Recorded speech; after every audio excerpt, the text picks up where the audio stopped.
Jake Miller stood at his classroom window watching the school buses pull away from Lincoln Middle School. The yellow vehicles disappeared around the corner, carrying his students home to their families. He turned back to his empty classroom and began erasing the whiteboard where he had written notes about the American Revolution. His handwriting was neat and careful like everything else about him. At 34 years old, Jake was the kind of man people forgot easily. He stood 5 feet 8 inches tall with brown hair that was already thinning at the crown. His shoulders were narrow, and his hands were soft from never doing hard work.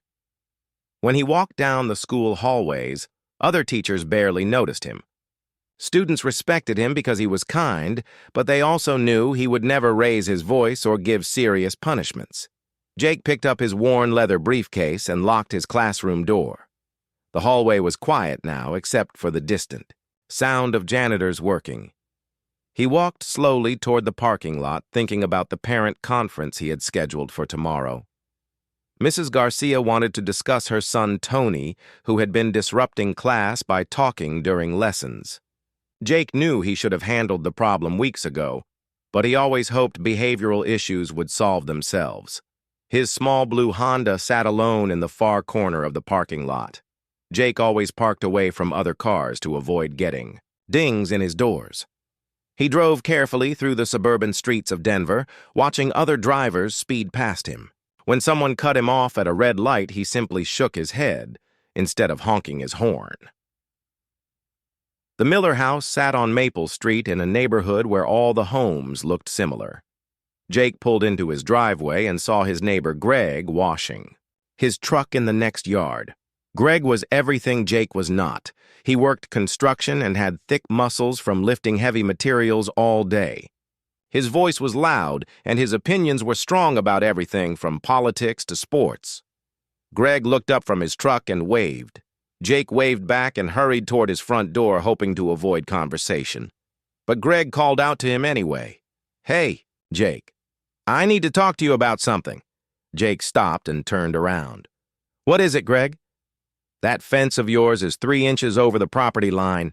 Greg pointed toward the wooden fence that separated their backyards. "I had it surveyed last week, and you need to move it." Jake felt his stomach tighten. The fence had been there when he bought the house 5 years ago. "Are you sure about that, Greg? I have the original property documents." "I don't care what your old papers say."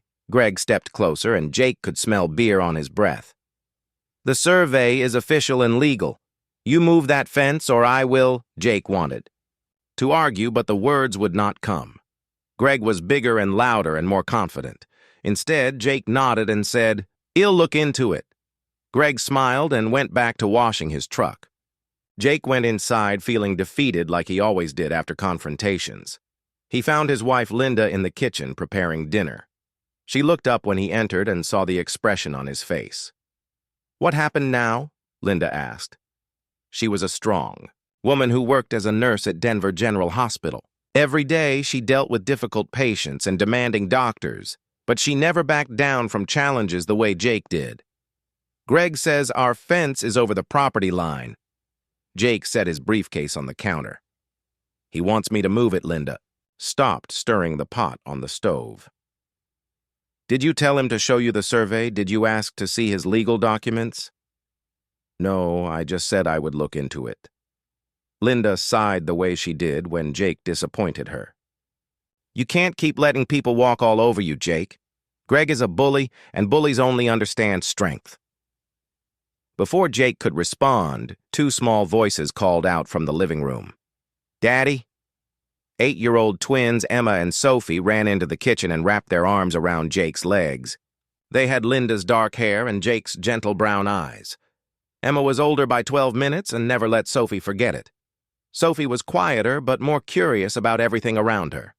"Did you bring us anything from school?" Emma asked, looking up at him with hopeful eyes.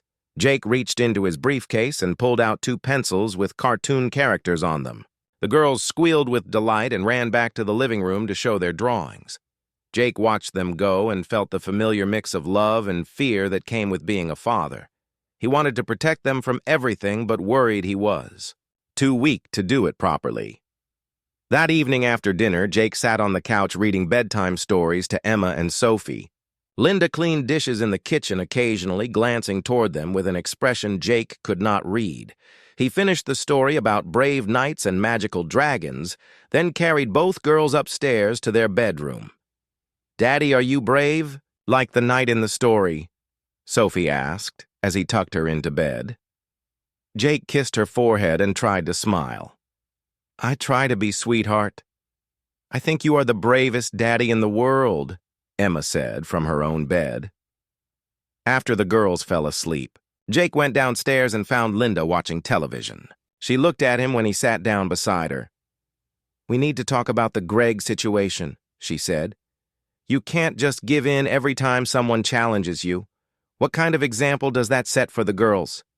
Jake knew she was right, but he also knew he could not change who he was. He had never been the kind of man who fought for what he wanted. Even as a child, he had avoided conflicts and let other kids take his lunch money or cut in front of him in line. "Maybe moving the fence is not such a big deal," he said quietly. Linda turned off the television and faced him. "It's not about the fence, Jake. It's about standing up for yourself and your family. What happens when the girls get older and they need a father who will fight for them?" Jake had no answer because he feared Linda was right. He was weak, and everyone knew it, including his own family. As he lay in bed that night listening to Linda sleep beside him, Jake wondered if being gentle and peaceful was really just another word for being a coward. Outside their bedroom window, the stars shone in the clear Colorado sky. Jake had no way of knowing that far beyond those stars, something was watching Earth and making plans. He had no idea that his weakness would soon be tested in ways he could never imagine.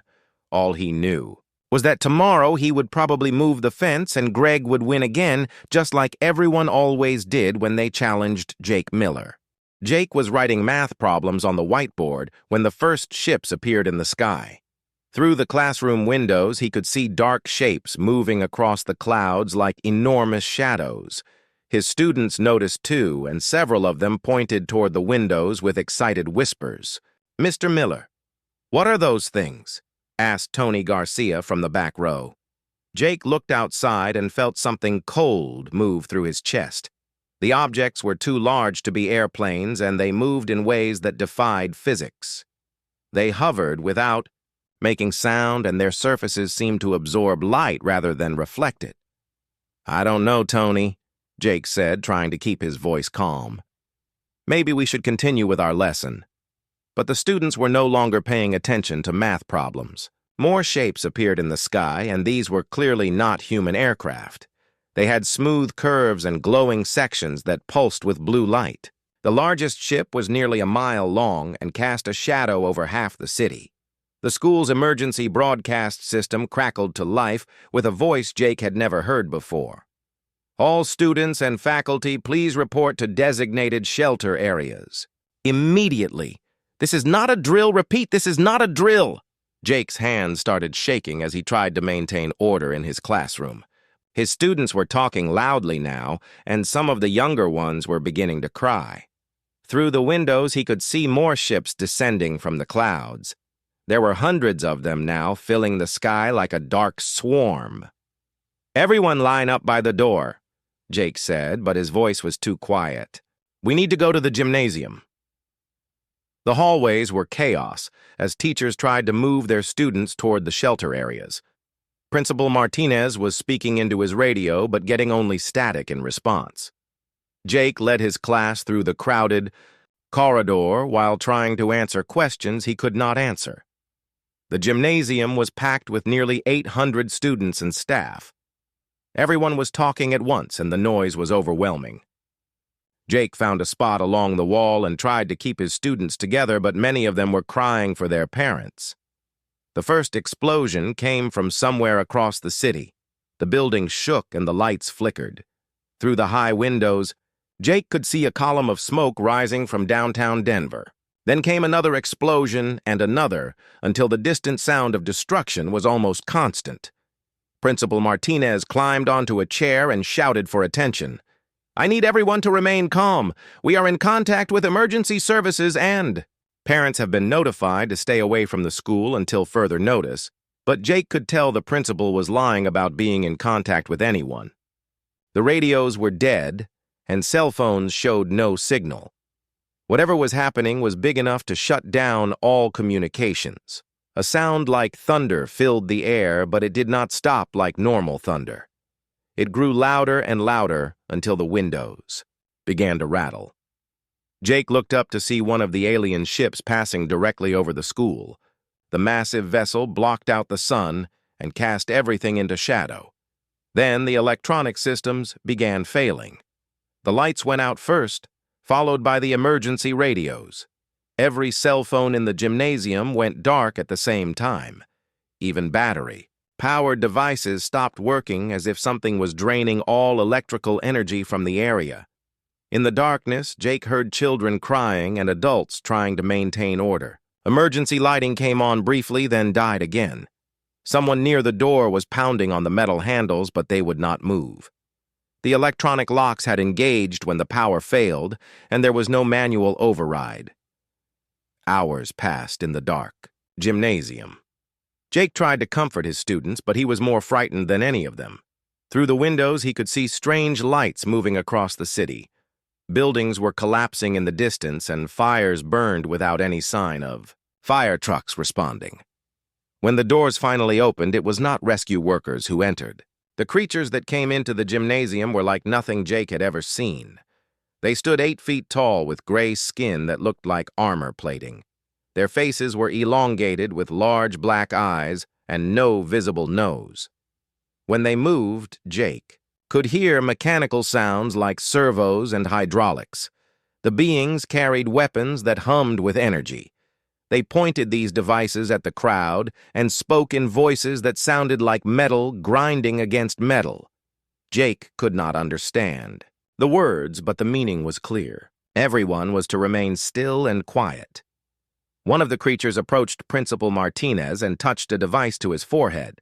Martinez screamed and collapsed to the floor. The alien moved to the next person and repeated the process.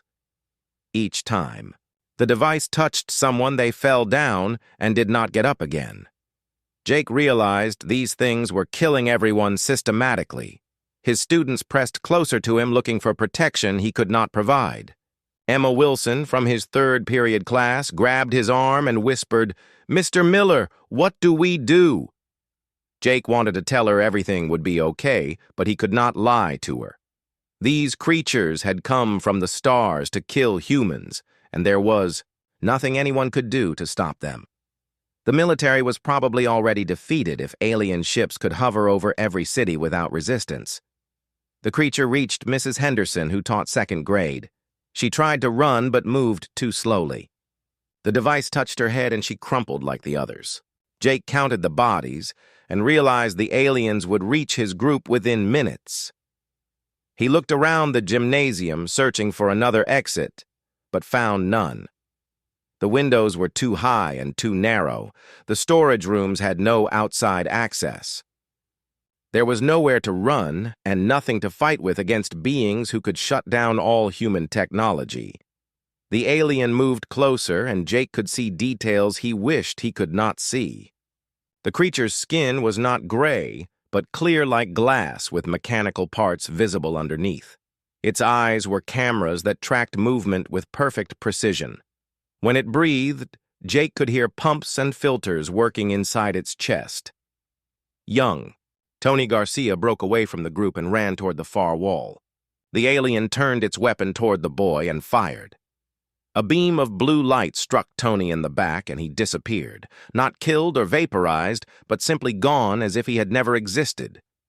Jake felt something break inside his mind. These things were not just killing people, they were erasing them completely. He thought about Linda at the hospital and Emma and Sophie at home with their babysitter. Were the same creatures visiting every building in the city? Were his family already gone? The alien reached Jake's group and raised its device. Jake looked down at his students who were looking up at him, expecting their teacher to protect them. He had failed at everything else in his life, but he could not fail them now. He stepped forward and spread his arms to shield as many children. as possible. The device touched his forehead and Jake felt electricity surge through his brain. But instead of dying, he saw images flashing through his mind. Spaceships traveling between stars, planets stripped of resources, civilizations destroyed and forgotten. The creatures called themselves Zephyrians, and they had conquered 1,000 worlds before finding Earth. Jake fell to his knees as the visions continued. The Zephyrians viewed humans as primitive animals barely worth the effort to eliminate.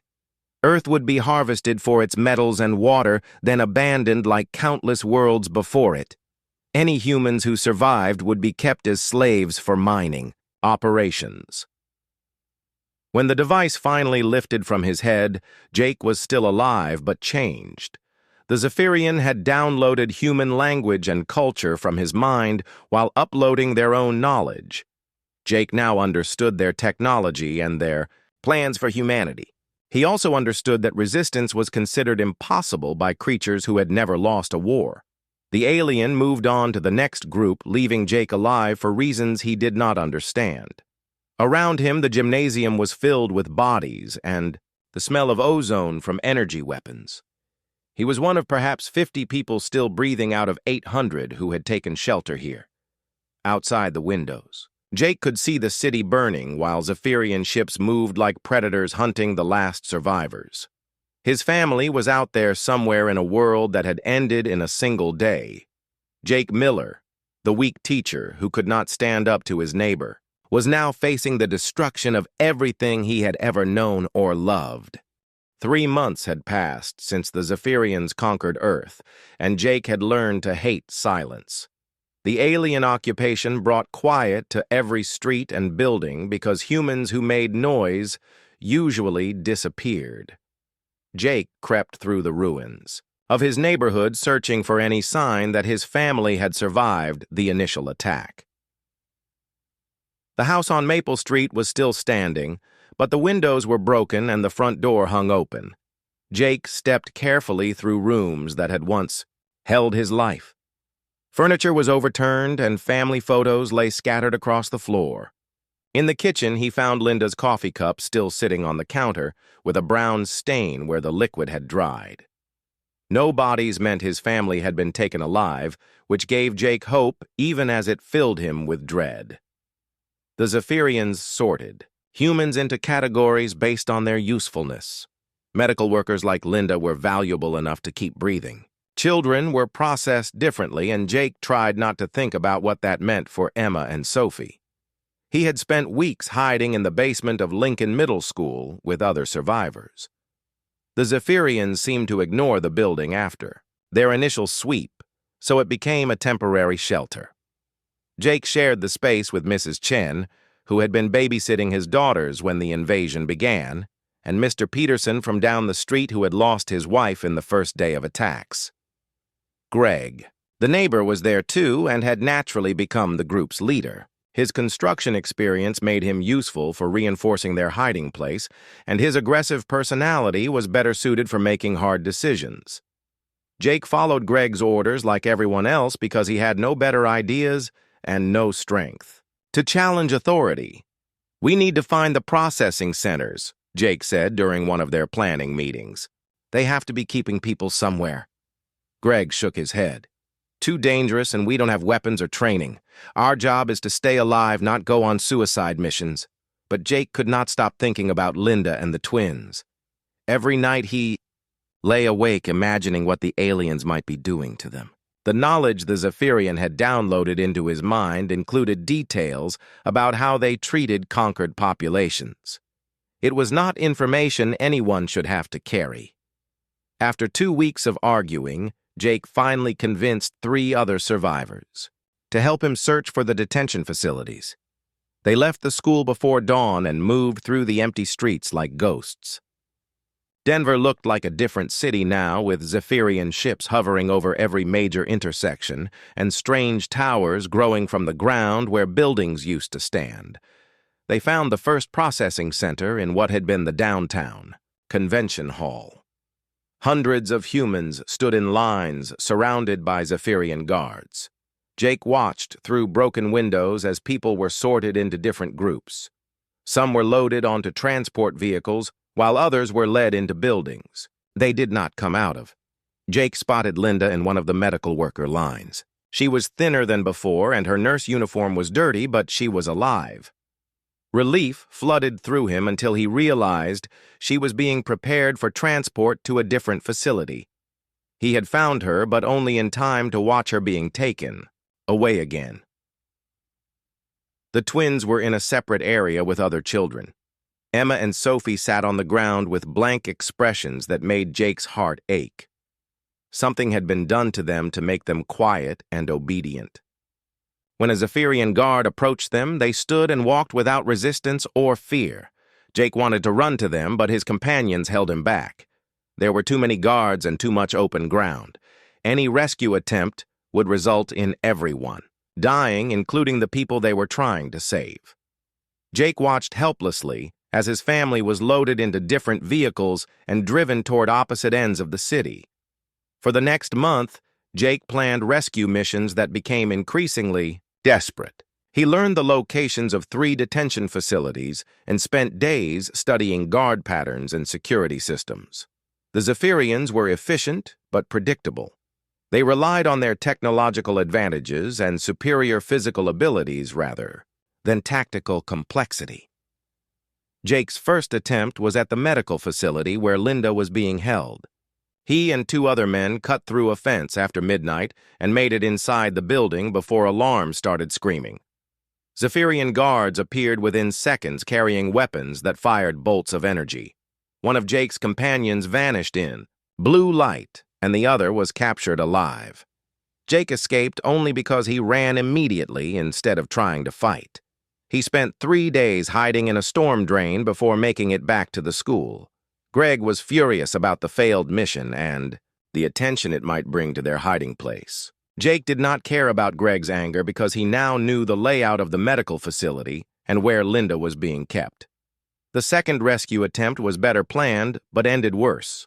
Jake recruited 5 survivors who were willing to risk everything for their own missing families. They spent weeks gathering information and improvised weapons. The plan was to create a distraction on one side of the facility while Jake entered from the other side. Everything went wrong from the first minute. The Zephyrians detected their approach before they reached the fence. Energy weapons lit up the darkness, and 3 members of Jake's team died before they could retreat. Jake made it inside the building and actually reached the medical wing where Linda was working. She was treating injured humans under Zephyrian supervision when Jake appeared in the doorway. For a moment, their eyes met, and Jake saw recognition and hope flash across her face. Then alarms began wailing, and guards rushed toward their location. Jake tried to reach Linda, but the guards were too fast. They grabbed both of them and dragged them to the facility's main courtyard, where hundreds of human prisoners were forced to watch what happened next. A Zephyrian commander spoke in translated English about the consequences of rebellion and the futility of human resistance. Linda was pushed to her knees in the center of the courtyard. She looked at Jake and mouthed the words, "I love you," before the energy weapon fired. She did not disappear like some victims. Instead, her body crumpled and lay still while smoke rose from her chest. Jake screamed and tried to break free from the guards holding him, but their grip was unbreakable. The commander continued speaking about the price of defiance while Jake stared at his wife's body.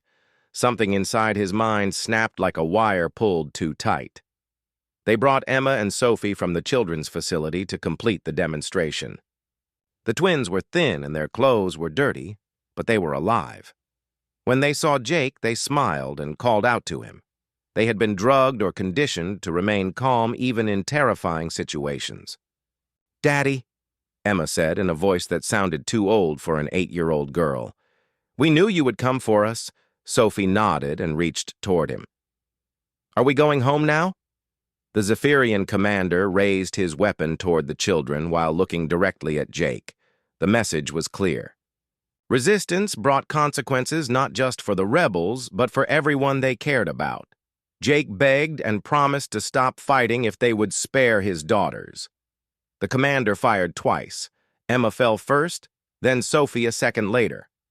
They died holding hands and looking confused rather than afraid. Jake felt his mind break completely as he stared at their small bodies lying next to their mother. The guards released him and stepped back.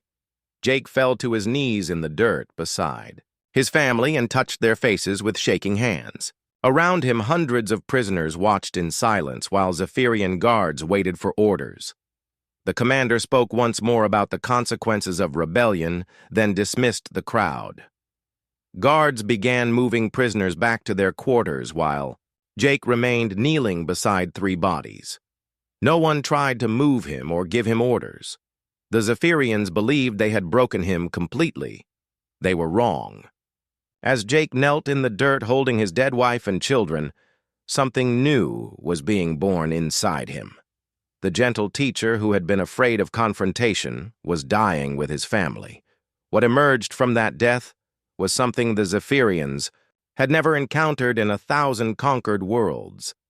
Jake Miller stood up slowly and looked at the alien guards around him. They saw a broken human who had learned the price of defiance. What they failed to recognize was the expression in his eyes. It was not grief or defeat, but calculation. Jake was already planning their deaths and the deaths of every Zephyrian on Earth. The weak man who could not stand up to his neighbor was gone forever. In his place stood something much more dangerous that the aliens had accidentally created through their own cruelty. Jake walked away from the courtyard, carrying the bodies of his family toward a burial site they would never find. Behind him, Zephyrian. Guards returned to their duties confident that human resistance had been effectively discouraged. They had no idea they had just made the worst mistake in their species' history. Jake disappeared into the tunnels beneath Denver the day after he buried his family. The other survivors at Lincoln Middle School assumed he had died or been captured, but Jake was very much alive. He was simply becoming something different in the darkness underground where the Zephyrians rarely ventured. The storm drain system stretched for miles in every direction, connecting to subway tunnels and old mining shafts that predated the city. Jake moved through this hidden world like a ghost, learning every passage and every hiding place. He avoided the main tunnels where other survivors might be hiding because he no longer wanted human company or sympathy. During his first weeks underground, Jake nearly starved because he refused to return to the surface for food. His body grew thin and his clothes hung loose on his shrinking frame. But hunger sharpened his mind and stripped away everything soft about his old personality. The gentle teacher who worried about hurting people's feelings was being burned away by necessity. Jake's first kill happened by accident. He was searching for supplies in a collapsed subway station when he heard mechanical footsteps approaching. A Zephyrian patrol was investigating reports of human activity in the underground areas. Jake hid behind a fallen concrete beam and watched 3 aliens sweep the tunnel with detection equipment. One of the creatures separated from the group and moved closer to Jake's hiding place. Its sensors had detected something unusual but could not pinpoint the exact location. Jake held his breath and pressed deeper into the shadows while the alien's glowing eyes scanned the debris around him. The Zephyrian stepped around the concrete beam and found itself face to face with Jake. For a moment, both human and alien stared at each other in surprise. Then Jake's survival instincts took control and he lunged forward with a piece of broken rebar he had been carrying as a walking stick. The metal rod pierced the alien's chest where its heart would be if it had been human. But Zephyrians were not human, and their vital organs were in different places. The creature staggered backward, making a sound like grinding gears, then raised its energy weapon toward Jake's head. Jake twisted the rebar and felt something important break inside the alien's chest. Sparks shot from the wound, and the creature's weapon powered down. It collapsed against the tunnel wall with mechanical fluids leaking from multiple joints. Jake stood over it, breathing hard and trying to understand what had just happened. He had killed one of Earth's conquerors with a piece of scrap metal.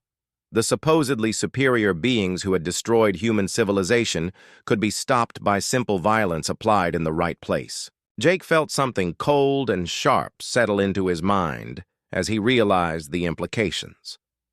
The other two Zephyrians found their companion's body an hour later. By then, Jake was already miles away studying the alien weapon he had taken. The device was complex but not incomprehensible. With time and patience, he could learn to use their own technology against them. Jake's second kill was deliberate. He spent 3 days stalking a single Zephyrian guard who patrolled the entrance to a supply depot. Jake learned the alien's schedule and habits, then positioned himself along its route with the captured energy weapon fully charged. The ambush was perfect. The guard never saw Jake until the energy bolt struck it in the back. This time, Jake aimed, for what he had learned was the alien's primary processing center located behind their elongated skull. The creature died instantly without even knowing it was under attack.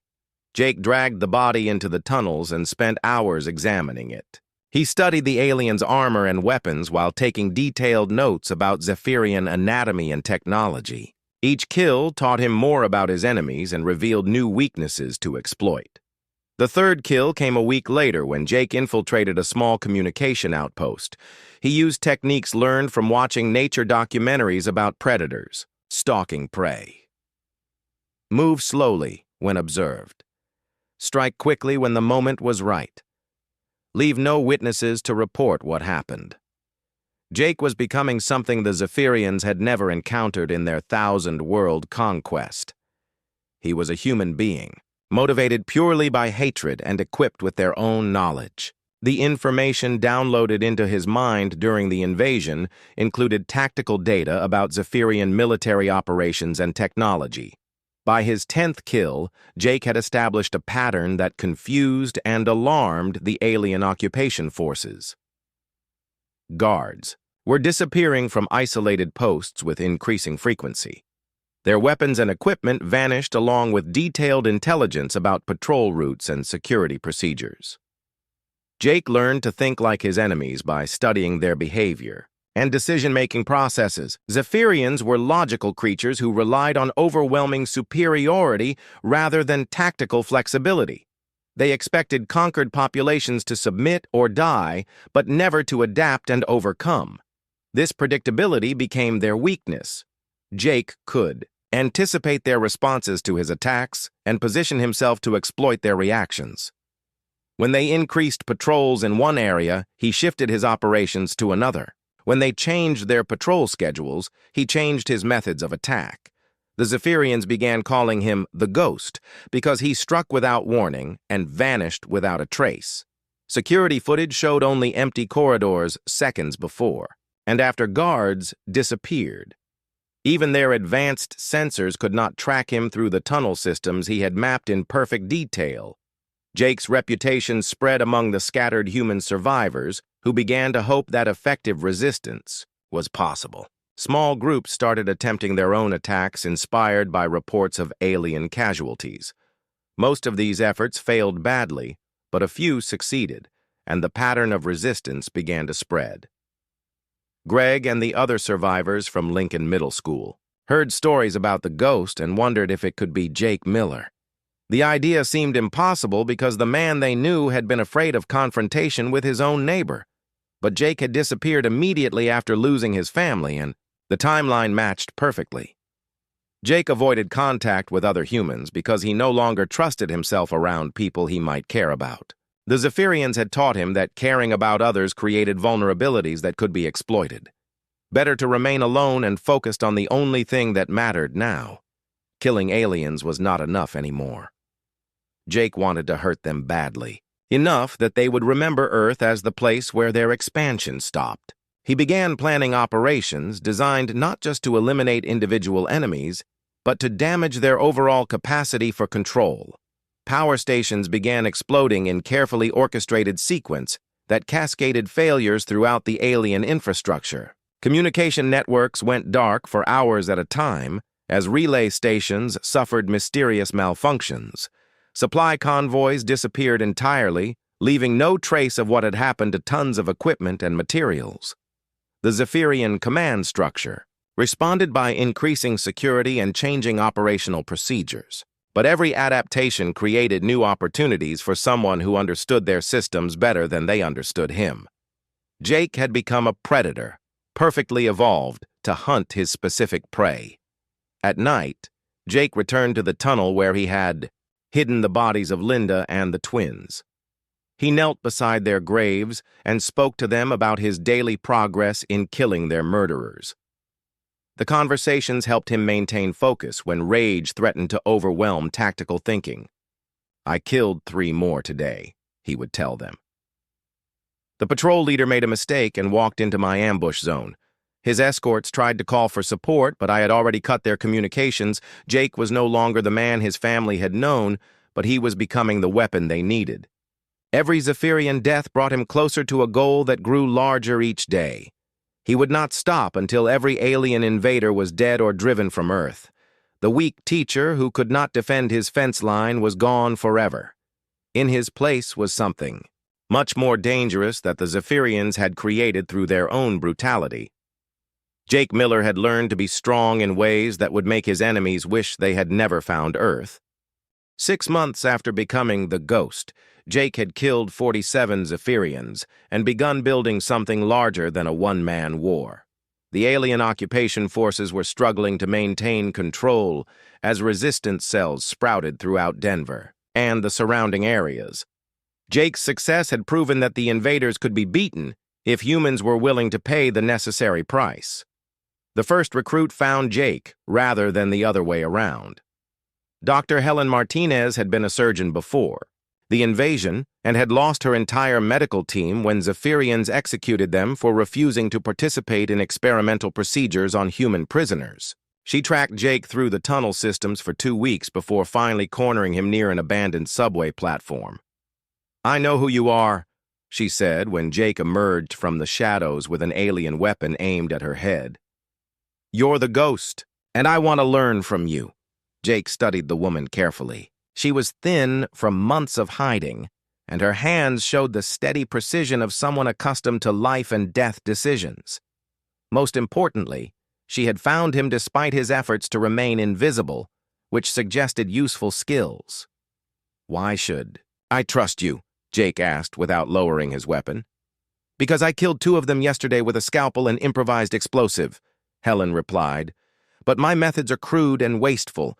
You've developed techniques that actually work." Jake spent 3 days testing Helen's commitment and abilities before agreeing to train her. She learned quickly and asked intelligent questions about Zephyrian anatomy and behavior patterns.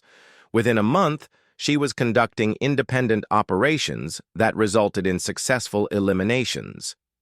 The second recruit was Tony Foster, a former Army sergeant who had deserted his unit when they were ordered to surrender to Zephyrian forces. Tony found Jake's hideout by following energy weapon discharge patterns and calculating probable firing positions. His military background made him valuable for planning larger operations. "We need to think bigger than individual kills," Tony argued during one of their planning sessions. "These lizards have weak points in their command structure that we can exploit if we coordinate our attacks." Jake was reluctant to expand operations because larger groups meant more opportunities for mistakes and betrayal.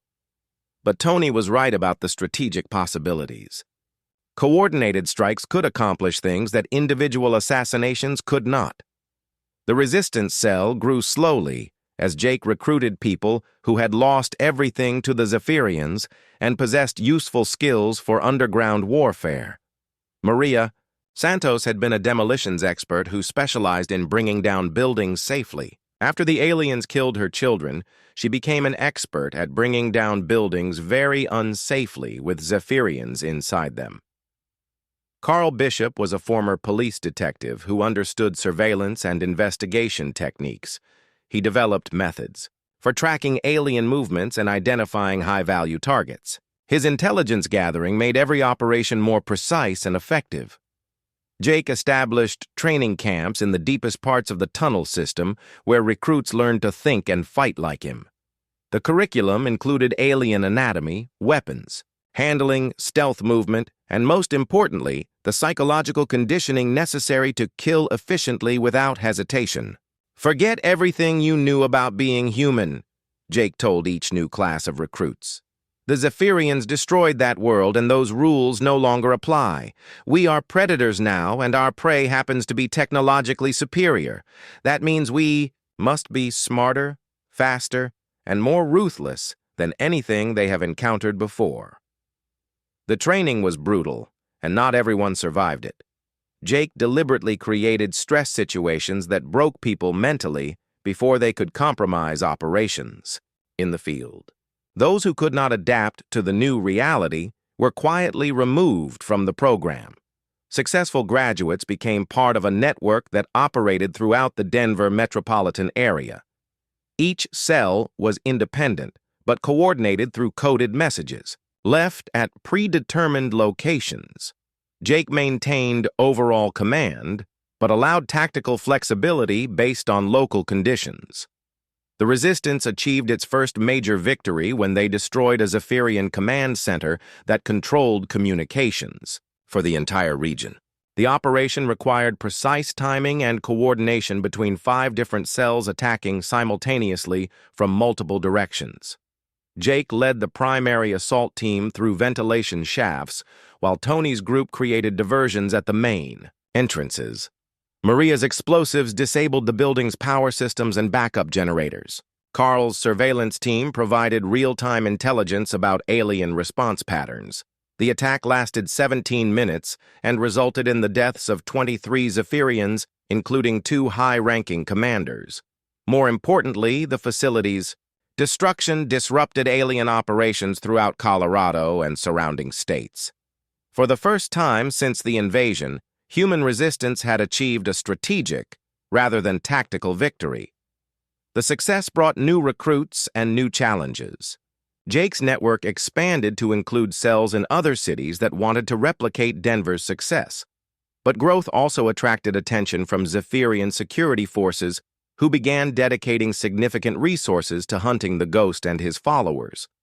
"They're getting smarter about us," Helen reported after barely escaping a trap designed specifically for Resistance operatives.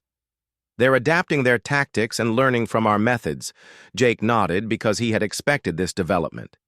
The Zephyrians were intelligent beings who would eventually recognize the threat posed by organized human resistance. The question was whether the Resistance could grow fast enough to overwhelm alien countermeasures.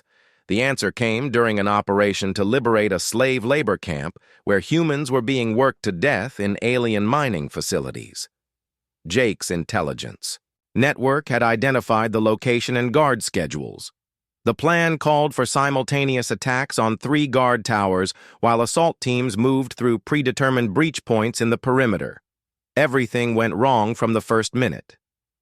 Zephyrian forces were waiting in positions that perfectly countered Jake's attack plan.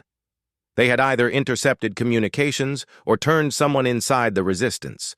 The liberation mission became a massacre that cost Jake nearly half his trained operatives. "It was a setup," Tony said as they regrouped in an emergency shelter deep underground. "They knew exactly when and how we were coming." Jake felt the familiar rage building as he realized the implications. Someone in his network had betrayed the operation to save their own life or protect their family. The Zephyrians were using human weaknesses against the Resistance, just as they had used his love for Linda and the twins against him. But Jake had learned from his earlier losses. Instead of letting anger control his decisions, he channeled it into cold calculation.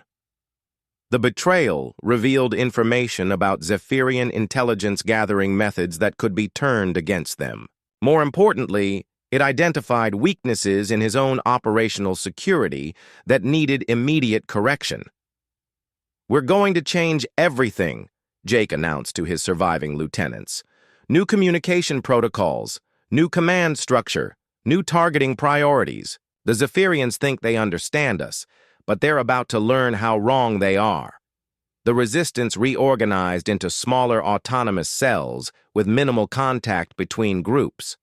Jake developed a system where each cell only knew details about their own operations while he maintained overall strategic coordination. Betraying one group could no longer compromise the entire network. Jake also began targeting Zephyrian intelligence assets and collaborators with the same ruthless efficiency he had once reserved for combat troops. Humans who worked with the occupation forces started disappearing along with the aliens they served. The message was clear: cooperation with the enemy would be punished by death. Within 3 months, the resistance had recovered from its losses and begun achieving victories that surpassed anything from the early period.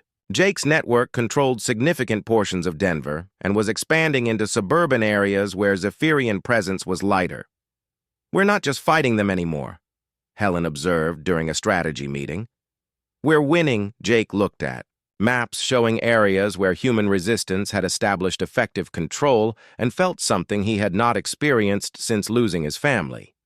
It was not happiness, because that emotion had died with Linda and the twins. But it was satisfaction at seeing his enemies afraid and uncertain for the first time since the invasion began.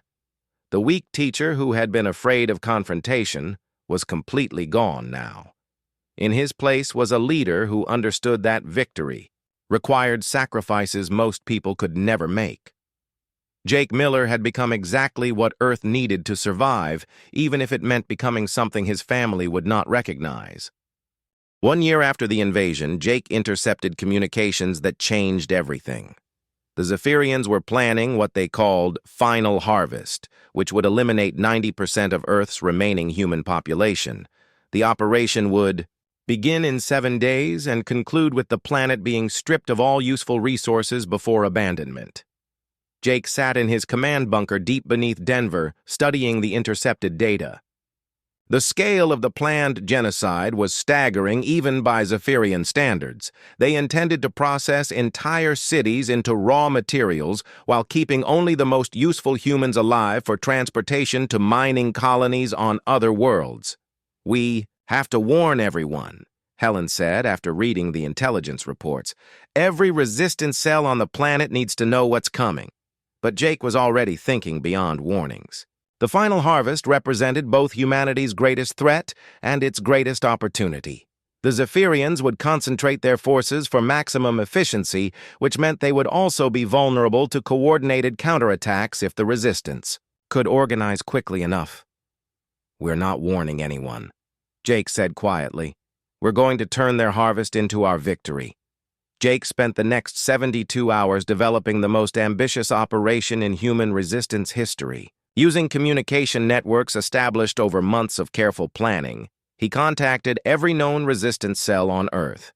The message was simple: humanity would fight back with everything it had during the final harvest. The plan required precise timing and coordination between thousands of separate groups who had never worked together before. Jake's reputation as the Ghost gave him the credibility needed to convince other leaders to follow his strategy even when it seemed impossible. Tony Foster coordinated with military remnants hiding in mountain bases across North America. Maria Santos organized urban guerrilla networks in major cities. Carl Bishop established communication links with resistance groups in Europe and Asia. Helen Martinez prepared medical support for the massive casualties expected during the operation. Jake's strategy exploited the fundamental weakness he had identified in Zephyrian thinking. They were logical beings who planned for rational responses from defeated populations. They expected humans to hide or flee when faced with overwhelming force. They did not expect their victims to attack back with suicidal determination. The Zephyrians began final harvest operations at dawn on schedule. Massive ships descended over every major population center, while ground forces moved to surround human settlements. Their plan called for systematic processing of entire regions using overwhelming force to prevent resistance. Jake watched from his position overlooking Denver as Zephyrian ships settled into harvest formation. The aliens were following their operational manual exactly as he had predicted. Their confidence in their own superiority had made them predictable, and predictability was a weakness Jake knew how to exploit. "All units, this is Ghost," Jake transmitted on the primary resistance frequency. "Execute Phoenix Protocol immediately. Show them what happens when they threaten humanity. Across the planet, human-resistant cells launched coordinated attacks designed to cause maximum damage to Zephyrian harvest operations. Explosives detonated inside alien ships that had landed to take on human cargo. Energy weapons captured from dead aliens were turned against their former owners. Supply lines were cut, and command centers were overrun by humans who fought like wild animals. Jake led the primary assault on the massive harvest ship hovering over Denver. His team used maintenance shafts and service tunnels to reach the ship's vulnerable points while avoiding the main defenses. They carried enough explosives to destroy the entire vessel along with everyone aboard, including themselves. The infiltration took 4 hours of careful movement through alien corridors filled with automated security systems. Jake's team disabled sensors and eliminated guards using techniques perfected through months of smaller operations. They reached the ship's main reactor chamber without triggering any alarms. While his team prepared the explosives, Jake made his way to the command center where he knew he would find the Zephyrian commander responsible for final harvest operations in the Denver region, the same alien who had ordered the execution of his family 9 months earlier. Commander Zeltrak was coordinating harvest activities when Jake appeared in the doorway of the command center. The alien turned toward him with the same confident expression it had worn when killing Linda and the twins. But that confidence wavered when it recognized the human who had haunted its forces for nearly a year. The weak one who begged for mercy, Zeltrak said in translated English. You have caused considerable inconvenience, but your resistance ends now. Jake raised the captured energy weapon he carried and aimed it at the alien's head. My name is Jake Miller, and you killed my family. I have killed many human families, Zeltrak replied. Your species is weak, and your resistance is meaningless. Even now, your people are being processed efficiently despite these minor disruptions. Jake smiled for the first time since losing his family, but there was no warmth in the expression. Check your status reports, Commander. I think you'll find our disruptions are not so minor. Zeltrak activated his communication systems, and Jake watched the alien's confidence crumble as reports flooded in from across the planet. Harvest operations were failing everywhere as human. Resistance inflicted catastrophic casualties on Zephyrian forces. Ships were being destroyed faster than they could be replaced, and ground units were being overrun by enemies who refused to retreat or surrender. Impossible, Zeltrak said, staring at displays showing the collapse of final harvest operations. Your species lacks the coordination and determination necessary for effective resistance. You taught us to be determined when you started killing our families, Jake replied, and I taught us to coordinate. Did you really think we would just let you harvest us like crops? The explosives Jake's team had planted began detonating in sequence throughout the ship. The massive vessel shuddered and alarms began wailing as critical systems failed. Emergency lighting cast everything in red shadows, while automated voices announced catastrophic damage to primary systems. You have doomed your own species, Zeltrak said as the ship began listing toward the city below. Without harvest operations, your people will starve and your civilization will collapse. Jake kept his weapon trained on the alien commander as the ship continued to break apart around them. Maybe we will starve and maybe our civilization will collapse. But we'll be free when it happens and you won't be here to see it. Jake fired the energy weapon and watched Zeltrak's body crumple to the deck. The alien who had murdered his family was finally dead, but Jake felt no satisfaction or relief. The gentle teacher who had loved Linda and the twins had died with them. The man who remained was something else entirely. Jake made his way to the ship's escape pod bay as explosions tore through the hull around him. Most of the pods had already been used by fleeing Zephyrian crew members, but one remained functional. Jake strapped himself in and launched toward the city as the harvest ship broke apart in the sky above Denver. The escape pod crashed in the ruins of Lincoln Middle School where Jake had once taught history to children who would never grow up. He climbed from the wreckage and looked up at the burning remains of the alien ship falling like meteors across the city. Similar scenes were playing out around the world as humanity's coordinated resistance achieved what had seemed impossible. Reports flooded in through resistance communication networks as the scope of the victory became clear. Zephyrian forces were retreating from Earth after suffering losses they had never experienced in a 1,000-world conquest. The final harvest had become a final defeat that would echo throughout their empire. Jake walked through the empty streets of his neighborhood until he reached the house on Maple Street, where his old life had ended. The building was still standing, though the windows remained broken and weeds grew through cracks in the sidewalk. He sat on the front steps where he used to watch Emma and Sophie play and felt the weight of everything that had been lost. Other resistance fighters found him there, hours later sitting quietly while smoke rose from burning alien ships across the horizon. Greg was among them, along with surviving members of the original group from the school basement. They looked at Jake with a mixture of awe and fear because they could see what he had become.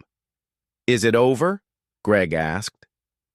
"Are they really leaving?" Jake nodded without looking away from the sky where the last Zephyrian ships were disappearing into space.